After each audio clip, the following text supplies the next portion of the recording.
We'd like to introduce functions of several variables, in particular functions of 2 and 3 variables. So let's write down two very, very simple examples.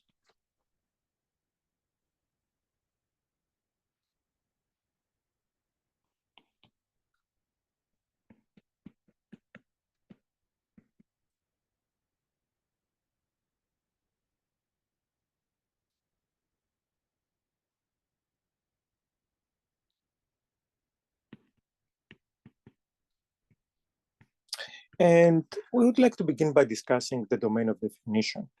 So the domain of definition, unless a specific domain is given, will be taken to be the largest set over which the formula of the function makes sense.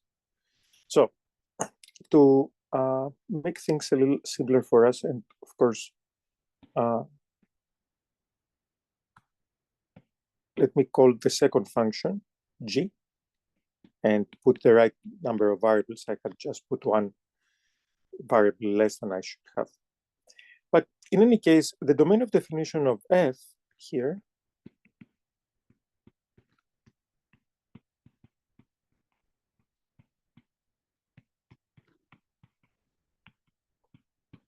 will consist of all x and y's such that x minus y is different from 0. And how do we sketch something like this?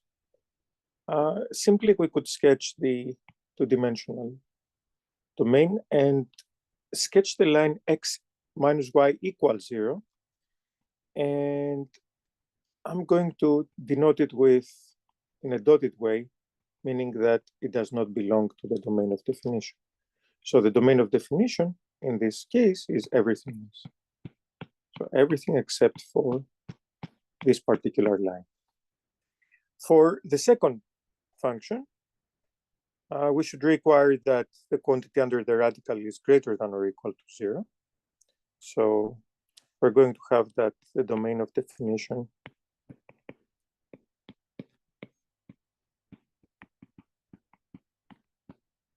of g of xyz is all xyz's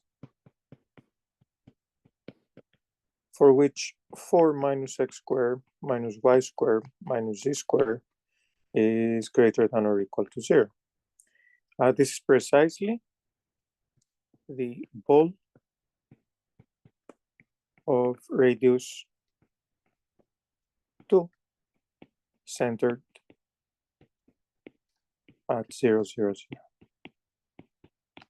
So that would be the domain of definition in this second case.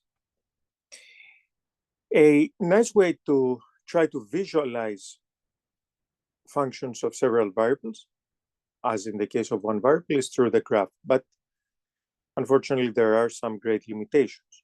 So if we start with a function of 2 variables, then the graph of f of xy will simply be a set of points in R3. It's going to be all the points where we juxtapose the input and the output for this function, for x comma y in the domain of definition. In general, this will be a surface. But even in this case, it will not be so easy to sketch it. So to give a simple example, suppose that we have f of xy to be x squared plus y squared. Then the graph can be thought of as being given by z is equal to x squared plus y squared. So in particular, it consists of all x, y, z's for which z is equal to x squared plus y squared, which means that we get the same description as the one that we just wrote above. And if we try to sketch it, which again is not as simple as how one does it in 2 dimensions for functions of one variable, we're going to see that we get a surface which is a parabolic cone. Now, the moment we go over to functions of 3 variables, we realize that those graphs will live in 4-dimensional space, and hence they cannot be visualized. So unfortunately, this way we miss the geometric intuition that comes with graphs. But you can argue that they still exist. There is another type of sets that we can consider in order to gain some intuition over a function, and those are the so-called level sets. So this can be defined for a function of any number of variables. So let's start with 2 variables. A level set corresponding, or I should say the level set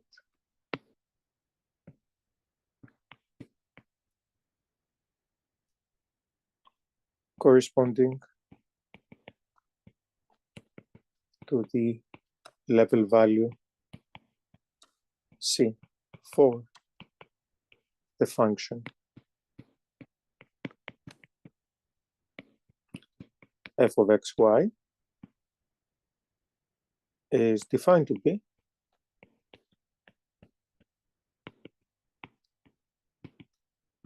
all points xy for which the output of the function is equal to C.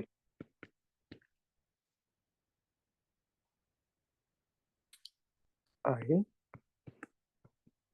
the set of all points for which the value of the function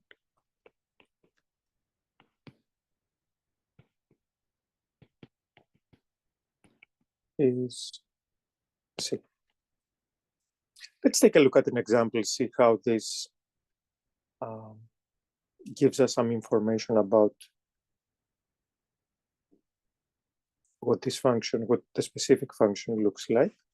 So let's say that we have the function f of xy is equal to x squared plus y. And let's say that we consider the level set for value 0. What does this mean? This means that we take a look at all points for which x squared plus y is equal to 0. And if you think about it, this is the same thing as y being equal to negative x squared. So what we're going to get is this parabola. So this is for C equals 0. Then if we start trying different values, so let's say level set for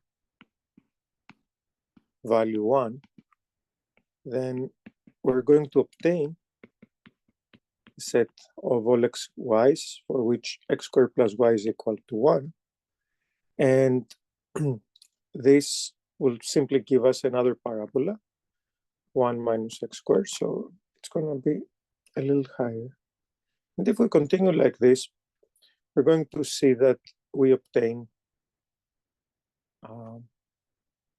parabolas.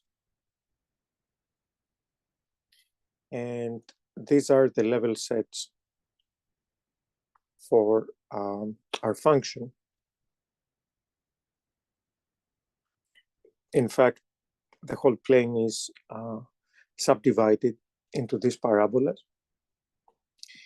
And one way to think of it is that we're looking at the graph from the top, and these curves consist of points that are at the same height. Because if you think about it, the height of a point is its z coordinate, and in our case, that's the output of the function f of x, y. So in some sense, the set of all level sets curves is what sometimes we call a contour diagram. And you could think of the graph as being created by these curves by lifting them to the corresponding height indicated by the level value. So for example, you could start by leaving this curve in the XY plane, then lift this curve up by 1, then lift another curve a little more. And as you keep lifting those curves, then you get a graph.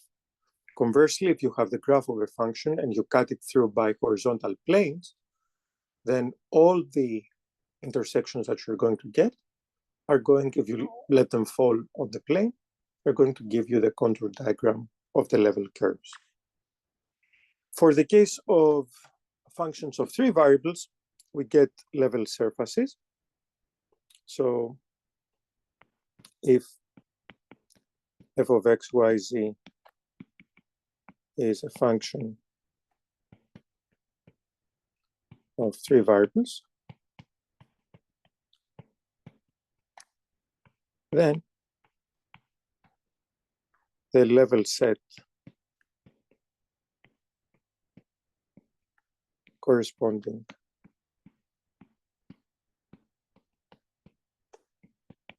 to C will also be called the level surface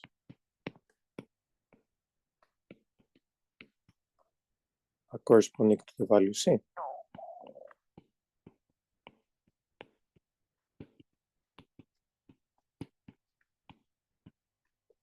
Again, it would be a good idea to do a simple example. So take f of x, y, z to be x squared plus y squared plus z squared. Then if C is less than 0, the corresponding level surface is empty, or level set, I should say. There's no point x, y, z for which x squared plus y squared plus z squared be a negative number. If C is 0, then we just get a point. And if C is greater than 0, then we get a sphere. Now, in some sense, if one wanted to use a little bit of imagination, the same way that we obtain the graph of a function by shifting the level curves from the plane vertically, you might argue that we get the graph of a function in the 4-dimensional space by shifting the level surfaces across a 4th dimension, that which of course again along a 4th dimension that again we cannot visualize, but at least the process of doing that for 2 variables would sort of give us an idea about how this would be done in higher dimensions.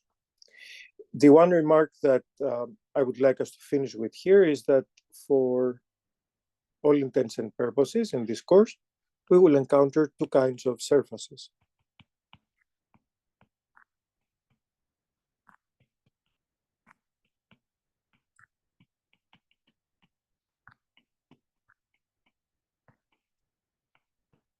The first one is graphs of functions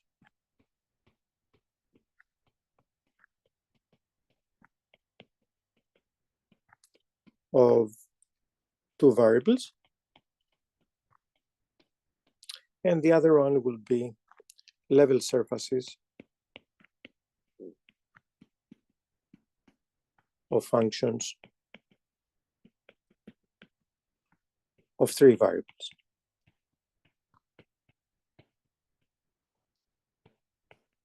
There's a wonderful theorem, the implicit value theorem, that really tells us that in most agreeable cases, these 2 descriptions more or less coincide, at least locally in some sense. So this tells us that every surface, every decent surface will be the graph of some function. Sometimes we may need to even tweak which variables it's going to depend upon. It doesn't always have to be a function of x and y. It could be a function of y and z, or a function of x and z. But in most cases, this will be possible. So just to give an idea of what I'm talking about here, if you take a sphere, let's say, a sphere overall is certainly not a graph. Okay, but if you take any point, then you can always find a patch of that sphere that can be considered to be a graph of a function. In fact, that patch can be as large as a hemisphere. This is a remark that we're going to use later when we talk about surfaces, and it will be a very useful one. And that's all. Thanks for watching.